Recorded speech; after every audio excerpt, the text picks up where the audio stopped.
বিসমিল্লাহির রহমানির রহিম। আসসালামু আলাইকুম। ওয়েলকাম টু রান্নাবাড়িতে। আজ আমি গরুর ভুঁড়ি রান্না করে দেখাবো।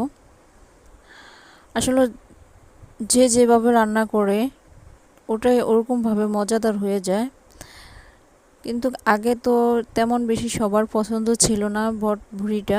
যে যাই বলে, বট বলে, কেউ ভুঁড়ি বলে, কিন্তু এখনকার মানুষ সবচেয়ে বেশি ফেভারিট হয়ে গেছে গরুর ভুঁড়িটাকে। তাই এভাবে আমি আমার মতো করে রান্না করে খেয়ে সত্যি বলছি, আমার এই ভুঁড়িটা সবার পছন্দ হয়। সবাই বলে অনেক মজা হয়। তাই আমি এভাবে রান্না করি। প্রথম ভুঁড়িটাকে আমি সুন্দর করে কেটে ধুয়ে নিয়েছি। তারপর হালকা কুসুম গরম পানি দিয়ে এটাকে ভালো করে ধুয়ে নিয়েছি। তারপর এটাকে পেঁয়াজ কুচা, আদা, রসুন, জিরে বাটা, হলুদ গুঁড়ো, মরিচের গুঁড়া, তারপর গরম মশলা গুঁড়া, এখানে রাঁধুনি গরম মশলাটা দিয়েছি আমি, আর দিয়েছি ধনে গুঁড়া, দারচিনি, এলাচ, লবঙ্গ সব কিছু বেটে তেজপাতা দিয়ে আমি ভালো করে মেখে এটাকে সিদ্ধ করে নিয়েছি।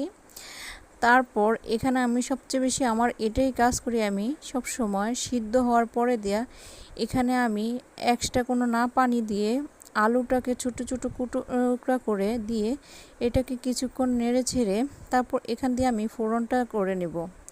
একটা তেজপাতা দিয়ে, তেজপাতা থেকে ভালো স্মল আসার জন্য একটা তেজপাতা তেলের উপর দিয়ে বেশ খানিকটা পেঁয়াজ দিয়ে আবারও এখানে পেঁয়াজের পরিমাণটা অনেকটাই বেশি দিতে হবে।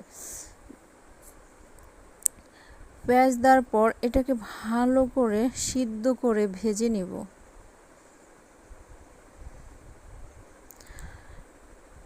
এই তো ভাজা হয়ে গেছে আমার। এখন দিয়ে দিব আমি মাংসগুলা।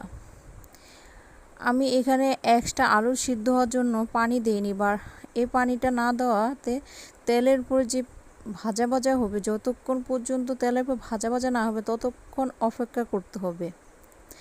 একটু সময় নিয়ে বটটা রান্না করতে হয়। সত্যি বলছি, অসম্ভব মজা হয়। আমার রান্না হয়ে গেছে। এখন নামানোর আগে দিয়ে জিরার গুঁড়া দিয়ে পরিবেশন করে নিব। এতক্ষণ রান্নাবাড়ি দেখার জন্য ধন্যবাদ।